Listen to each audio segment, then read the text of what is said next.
No, it's just, I'm not after anything more exciting. I'm quite happy with what I've got.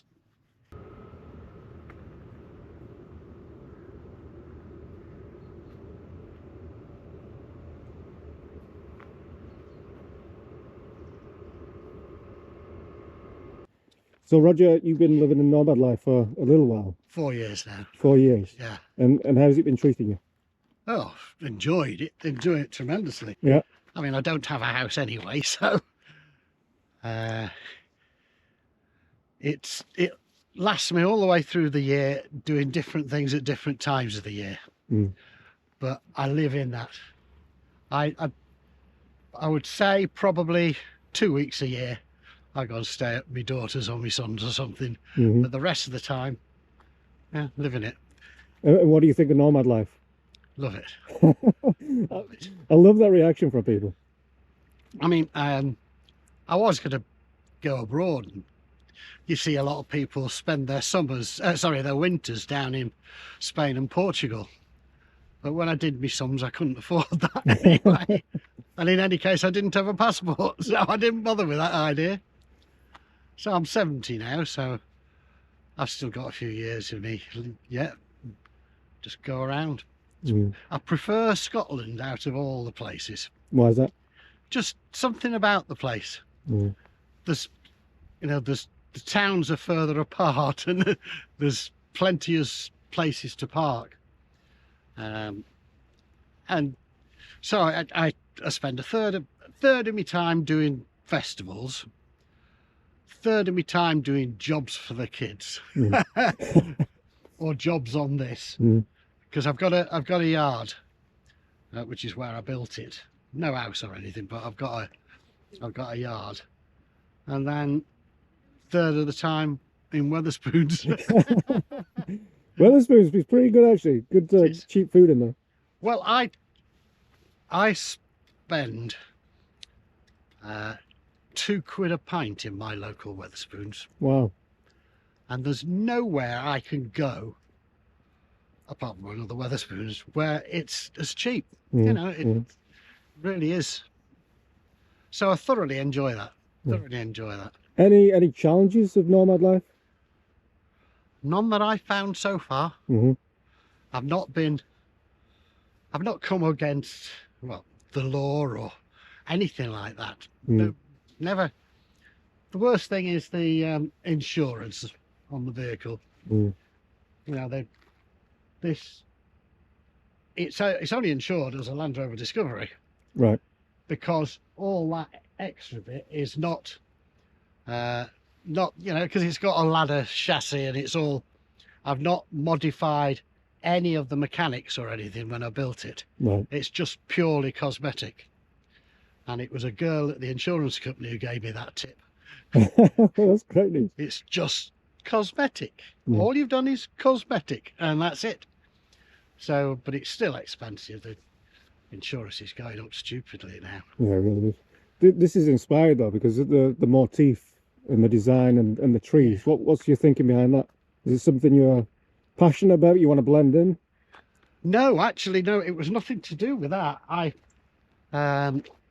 had a customer who did some printing of some of these sheets for St Pancras, St Pancras Station when they were doing the refurb on them about 6 or 7 years ago. And when they'd finished, the sheets were left over. So I mean, I didn't build it out of that. I built a trailer out of that because they'd obviously put holes in it and what have you. But I had it done, printed. They've got a 3 metre wide inkjet printer. Oh wow! And they just feed it through. So as you can see, the front is portrait and the sides are landscape, so that it fits correctly. And it's fine. Does the job. Yeah, I don't think I've seen too many of these vehicles. Well, you won't. No, I've seen a few people. Few people have started copying me. Not necessarily with the trees, but with the design of the. There's 2 more Land Rover Discoveries I've seen that are, very, very similar in design. What would you say to people thinking about this kind of lifestyle? Oh, do it. Mm. Do it. Whether, you know, whether you're in like me, no money and what have you, or whether you got plenty of money, you can still do it, you know. Mm. Yeah. Hello. Yes, I'm perfectly happy. So this here.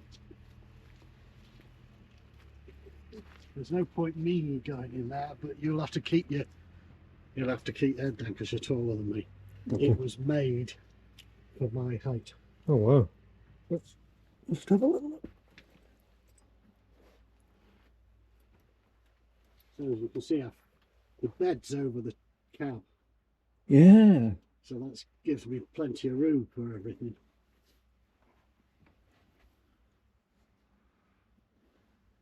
I'm not doing the washing up. That's a shower, but I don't use it very often.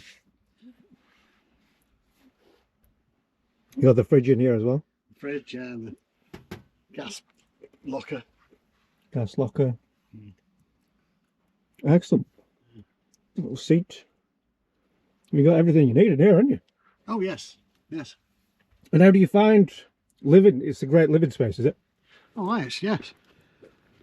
Yeah, because I made it for me. You know, when I measured, it's that high inside.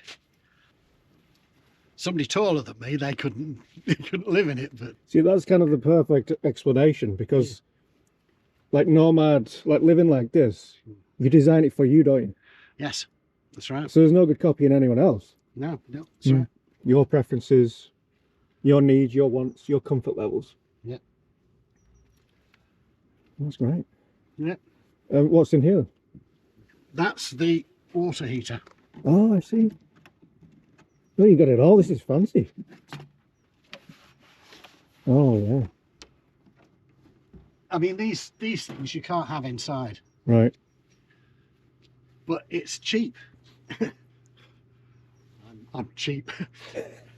that was 60 quid. Oh, nice. I've got another one at home, brand new, never been used, that I bought second hand off a guy at one of these shows. I paid 35 quid for it. Wow. I mean, that's the second one, because the first one I didn't have the insulation round it, and when it was really, really cold, it froze inside. Oh, I see. And then when I turned the water on one day, boom. So I had to replace it. But now this one with all the insulation round it, it should last a lot longer. Sweet. But I've got another one in any case.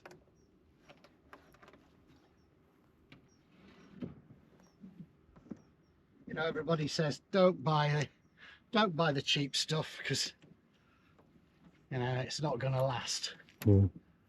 The way I look at it is I buy the cheap stuff, and then if it goes, I can afford to buy another one.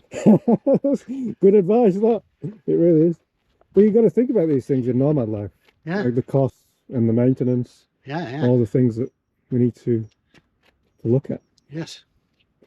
And is this one of the highlights of this kind of lifestyle, waking up to views like this? This is better than most, yes. Yeah. Right. Yeah, because, you know, in Scotland you can be miles from anywhere, and no interruptions or anything, and a few people might pass, but that's it. You know, everybody said about the NC 500, but there's a hell of a lot of other roads in Scotland that aren't on the NC 500. Yeah, that's right. So, any other highlights of this life? no, it's just I'm not after anything more exciting. I'm quite happy with what I've got. See, but a lot of people take a long time to arrive at that, don't they? They're Yes. not content with what they have. They have to move on to other things and other things. But you're content. Oh yes, yes, definitely. Well, you've achieved success, and that's amazing, isn't it? Yeah. I've no no reason to do anything else. Mm. You know, as I said, I was going to go abroad, but I decided no. There's still plenty of places to go in the UK. Mm. Mm. I mean, if I'd have started when I was a lot younger, because I'm 70 now, I've only been doing this since I got my old age pension. Mm. But it's just fine. You know, if I'd started it when I was younger, that's a different matter. Yeah. Because you've got to make the money go further, or True. you got to be doing something to generate some income. Mm. Whereas I don't do anything. Some of these festivals I go to, they give me a couple of bob. Not like wages, but just like a thanks for doing that one. Here's a couple of £100, you know. Mm. It'd be a lot better if they all did that, but But that's a great lifestyle then, isn't it? Because you have a little bit of everything. Mm. You have the freedom to roam, you have the festivals, there's like the social connection, because nomad life can be a lot of solitude. Yes. Yeah. I mean, a lot of the friends that I've got on Facebook have all come about in the last 3 years since 3 or 4 years since I've been doing the festivals. Wow, right. And they're all sending me messages. If you're in such and such an area, come round. But I'm not too fussed. Not too fussed. Because you can be, I think people presume this life is quite solitary, but actually it can be really sociable as well. Yes. Oh, yes. Yes, it's much more sociable in the summer when there's festivals and what have you. Yeah. I think nomads hibernate in the winter. Yeah, no, I end up doing jobs for my kids in their houses and what have you. Mm. You know, even when I'm on the road, I've got my youngest daughter. Well, she's younger, she's 29 now, but my youngest daughter asking for my advice. And what about this, Dad? And can you do that for me?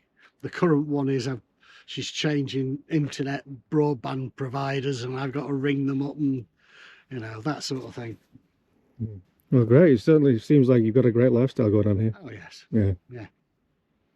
Yep. Well, thank you very much for All right. showing us around. Yeah.